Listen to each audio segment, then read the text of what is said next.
Good morning, LinkedIn, and welcome to this live stream in advance of the Happier at Work podcast that's coming out on Friday morning. And my guest on that podcast is Helen Joy, who joins me today to talk a little bit more about what makes an effective manager and what are some of the key skills, especially in this remote environment. So Helen, would you like to introduce yourself today and just let people know a little bit more about yourself? Absolutely. Thank you, Aoife. So my name's Helen Joy and my business is People Spark, and we focus on making great managers because great managers make great teams. So this year, there's, like many people, there's been a bit of a shift in emphasis. It's still very, very much of a focus on managers and making sure that they have the right skills to help develop and get the best from their teams. But I've been doing a lot of work with helping them re-engage their teams. So where we've had lots of people that have been furloughed and then other people still in the office and hybrid teams or what have you, it's been very much around making sure that they all know how to work together and how to sort of come back together to get to where they were before all this happened. It's nearly relearning how to work together after being in this remote environment for so long. And I know we talked on the podcast about some of the key skills that managers need, but also we spoke about how those skills might be slightly different in this remote environment versus in a regular kind of face-to-face environment.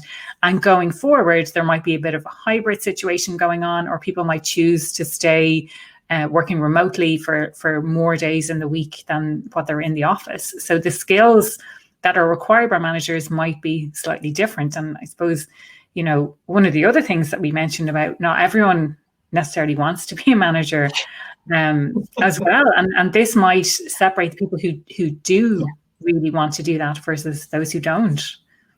Yeah, I think it's going to be really interesting. And this year has been a real learning curve for a lot of managers because certainly around the communication side of things, because we've lost a lot of that ability to pick up the senses of when somebody's not feeling great. And you know when somebody comes into the office if they're not themselves. And it's really easy to be all upbeat and chirpy and happy on the, on LinkedIn and Zoom and wherever for 15 minutes. But you can then kind of come back off and go, oh, okay, right now, I'm feeling rubbish on. So as a manager, it's about how you communicate with them individually, not the kind of micromanagement, but very much understanding them as an individual, as a human being, and understand what they're finding easy about doing this, working this way, what they're struggling with, and what can you do to help make sure that they've got everything that they need? Because as a manager, that's your job. That's your main purpose, is to make sure everyone in your team has everything they need to do the best job they possibly can. So yeah, it's very much around the communication and that emotional intelligence side of things as well. So understanding, everybody struggled to varying degrees this year, and managers, some have really, really stepped up and adopted all the best practice and good behaviours that they need to work like this. But some have found it really hard. Yeah. And for me, some of that is that vulnerability and being able to admit that they found it hard. Yeah. Because that helps your team to admit when they're struggling as well. And if we can all be honest and open, actually, it's only got to lead us to a better place next year as well, because we've learned to communicate with each other at a different level and a deeper level, I think. Yeah. No, I love that. And we did speak on the podcast as well about being a bit more human at work, and showing that level of vulnerability gives permission to other people to say that they're not completely coping. Because I think if you can create that, and again, we spoke about on the podcast, this psychologically safe environment where people feel it's okay to say that they don't have all the answers, that they don't, that they're not coping very well at the moment, that it creates a much happier work environment. And ultimately, you get the best from people if they have that safe environment. And as you mentioned, like the crucial role of the manager is to develop people and to get the best from people. Absolutely. And culture comes from the top. You can sit there as a leadership team and say, right, we want this open, honest ability to be vulnerable, but we're not going to do it. Yeah. And that will fail, because you've got the leadership have got to be the ones who turn around and say, this is what's been hard. You can, to make, to give yourself that sense of security, you can say, and this is what we're doing about it, and these are the things that work for me. But I think nobody has come through this year unscathed in some way, shape or form. And if you're not prepared to admit that yourself, you will find that doesn't happen further and further down the business.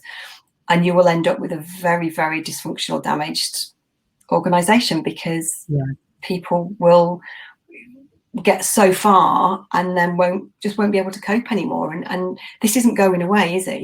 Vaccine or no vaccine, it's going to be at least 6 months before we get to a point where any sense of normality is resumed, really. This is it. Yeah. And I read something, or I saw something somewhere a little while ago that really resonated with me. And it was about the behavior at the top. So the leadership team, the board, whatever, that behavior gets amplified. So when you witness people in an organization at that senior level behaving in a certain way, that makes it acceptable to, and the higher you are in the organization, the more eyes on you, and therefore it gets amplified by that amount. So if it's just your immediate boss, it's one thing, but if it's someone who's much more senior to you, then it makes a huge difference. Their behavior then is not reflective of what they say they want within the organization. It's not reflective of the values that they speak about in the organization. And that's very jarring for someone if that doesn't align with their own core values, if it goes against their own values as well. So really interesting.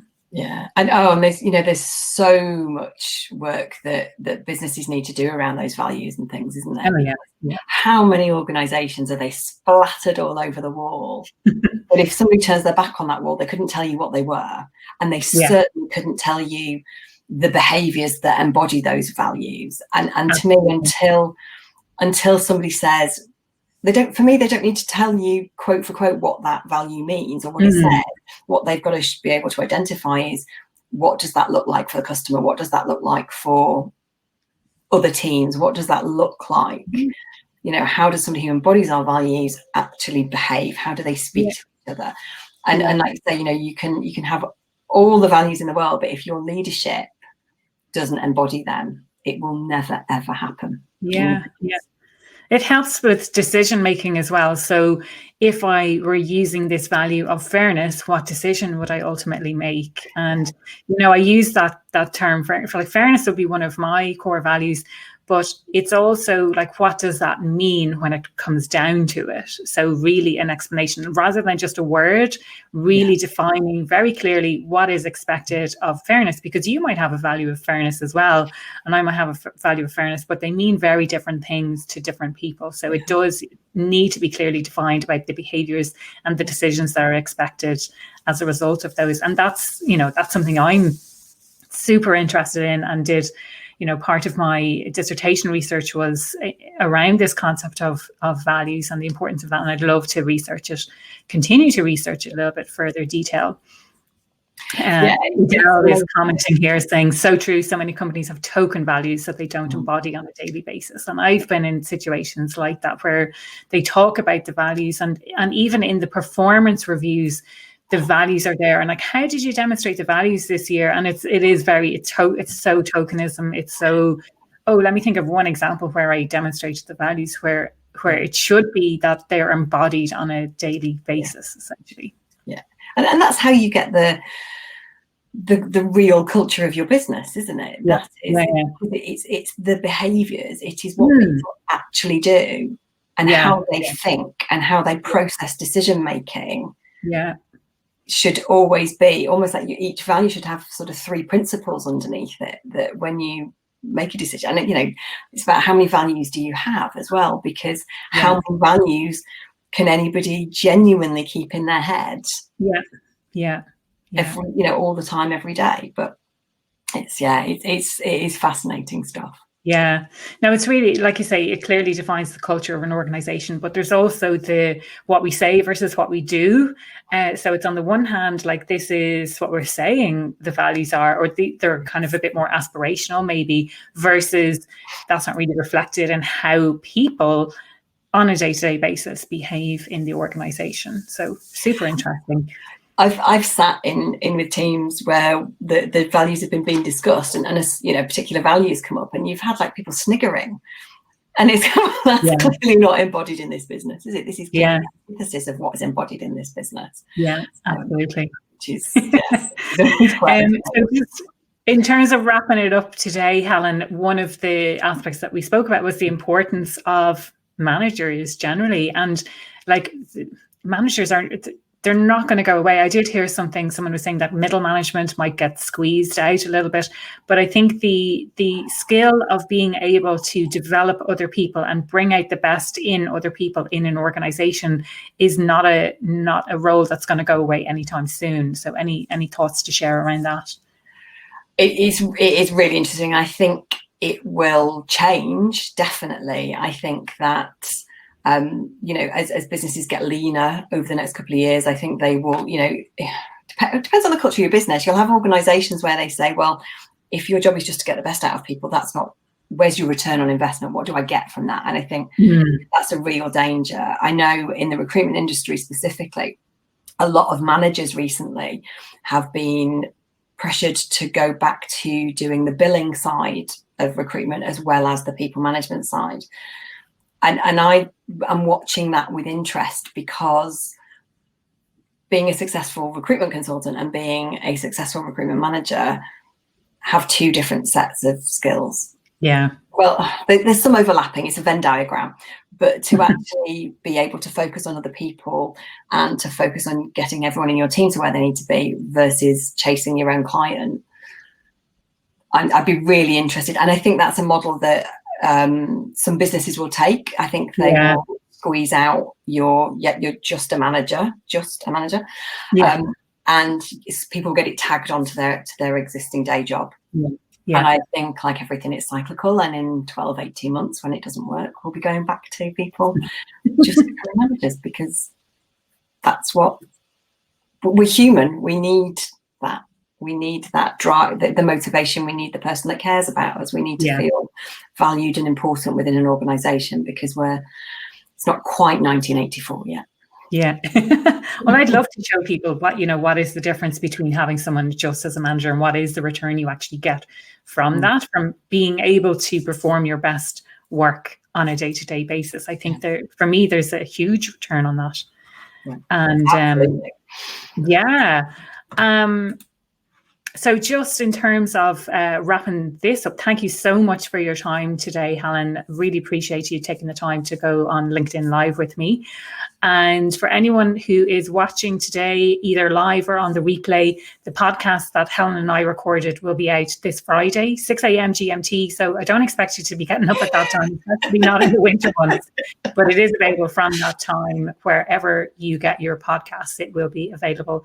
And as always, I love hearing feedback. I love hearing people discuss what we talk about on the podcast. So feel free to drop any comments either here under this, or you can feel free to comment across any of the social media channels as well. Thank you.